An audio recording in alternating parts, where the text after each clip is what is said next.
السلام علیکم ورحمت الله وبرکاتہ. پروګرام یو منټ یو مسله سره تاسو خدمت کې یو ځل بیا حاضر یم.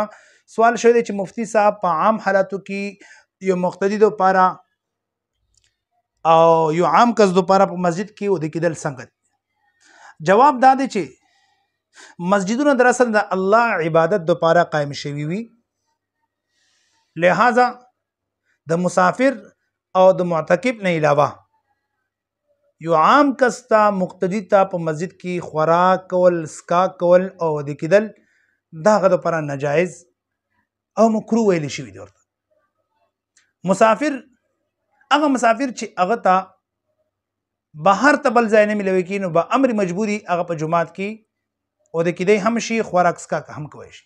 همدارنګې اعتکاف کوونکي هم په مسجد کې خوراک اسکاک کوی شي، ودې کېدی شي. خو یو عام کس، یو عام مقتدی چې هغه د محلې اوسیدونکی وي یا ورسره خواخوا رهایشي وي، نو هغه دپاره په مسجد کې ودې کېدل او خوراک اسکاک کول دا مکروه دي.